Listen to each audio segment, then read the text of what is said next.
todos os obreiros, colaboradores. É um imenso prazer, desde aqui do Templo de Salomão, estar com você aí na sua igreja, na sua catedral, independentemente da quantidade de servos, do tamanho da igreja. Esteja você aí sendo cuidado por um bispo, um pastor, ou um pastor auxiliar, um pastor solteiro. Saiba que o nosso bom pastor, o bispo e pastor de nossas almas, que é o Senhor Jesus, Ele está aí com você.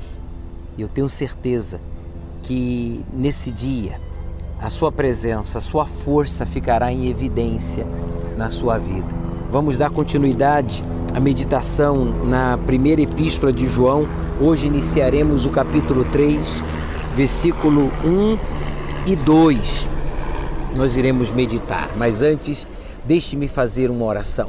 Senhor Jesus, obrigado pelo alto privilégio que o Senhor nos tem concedido de te servir, de fazermos parte da tua obra, de sermos usados por ti para atender o povo, para ministrar a cura, a libertação, para ensinar o povo a te honrar em primeiro lugar, a sepultar a velha vida, a buscar o teu espírito, a te servir, porque isso é um privilégio de poucos dentre os quase 8 bilhões de seres humanos. Nós somos privilegiados e eu sei que aí nessa igreja, seja ela pequena, média, grande, seja uma catedral ou aqui o Templo de Salomão, a tua presença é real, aí na zona rural, aí na comunidade, aí no centro da cidade. Oh meu Deus, ainda que esteja apenas eu e esta obreira, eu e este colaborador, aí agora não estamos só. O Senhor está conosco e eu louvo e agradeço ao Senhor por a salvação da nossa alma. Que o Senhor nos use, nos instrua e use este teu servo, esta tua serva, neste novo dia, como nunca antes. E todos os que creem digam amém. Graças a Deus. Eu costumo saudar as pessoas pela manhã, os auxiliares de pastores, os bispos, os pastores, dizendo que Deus te use hoje mais do que ontem. E essa é a minha fé, obreiro. Essa é a minha fé, colaborador, que Deus vai te usar hoje mais do que ontem. Por quê? Porque Ele merece ser mais glorificado hoje do que ontem, sempre será assim. Veja só se não é verdade. Primeira epístola de João, capítulo 3, versículo 1. Vede quão grande amor nos tem concedido o Pai. Você está vendo? Olha que grande amor o Pai nos concedeu. A gente sendo criatura imperfeita, problemática, depressivo, ingrato, materialista, como éramos, religiosos ou incrédulos, Deus nos amou e esse amor não consiste em palavras, em sentimento. O amor verdadeiro consiste em sacrifício, em dar, em materializar este amor por meio da entrega. E Deus está aqui, ó. Você está vendo quão grande amor nos tem concedido o Pai? Que fôssemos chamados filhos de Deus. Só Jesus era filho. Só o Senhor Jesus era filho. Mas porque Ele se entregou por nós, para nos deixar um exemplo a ser seguido por Ele, de também entrega, devoção, obediência, confiança, amor, a gente também recebeu o alto privilégio de sermos também chamados de filhos de Deus. Ah, obreiro, obreiro, essa é a maior honra que você e eu podemos alcançar. Não é estou casado, sou pai, sou empresário, estou saudável, sabe? Estou formado. Não. Está aqui, olha. Que quão grande amor nos concedeu Ele. O maior consentimento de Deus é sermos chamados de filhos dEle.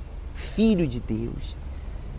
Preserve e valorize esse privilégio de ser chamado filho de Deus, porque nem todos são filhos de Deus. E quem já foi é porque se entregou, é porque foi para o altar do sacrifício, da decisão, e ali se tornou o próprio sacrifício, a própria oferta.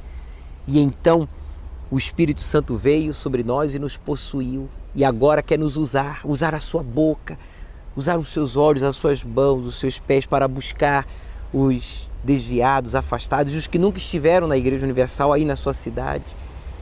E libertar, curar, orientar, ser um exemplo de filho de Deus. Você tem sido um exemplo de filho de Deus? É isso que está escrito aqui, que fôssemos chamados de filhos de Deus, fôssemos chamados, não somente por Deus, mas também pelos outros. As pessoas têm que ver você como um filho de Deus, não pelo fato de você e eu sermos obreiros, mas pelo fato de nós sermos possuídos pelo seu Espírito. Então, a gente honra a nossa palavra, o nosso caráter é irrepreensível. Em nós tem que haver humildade para acatar a repreensão, a orientação e demonstrarmos a obediência, a prática da palavra de Deus, a sujeição uns aos outros, considerando uns aos outros superiores, né? Obedecendo, sendo grato a Deus, cuidando do povo que Ele nos confiou. Se a sua igreja é pequena e você não consegue ser fiel a Deus no pouco, com poucas pessoas, imagine se você estivesse em uma catedral, no Templo de Salomão, envolvendo assim milhares de pessoas diariamente, em todas as reuniões. Então não reclame, seja fiel no pouco, cuide dessas pessoas, valorize essas pessoas, não fique julgando ninguém, que essa pessoa não quer nada com Deus, que essa pessoa tem muito tempo na igreja e não se liberta e não se converte. Isso não é problema seu, isso não é problema meu. O nosso trabalho é ser um exemplo de filho de Deus, para que eles sigam o nosso exemplo e não os maus exemplos.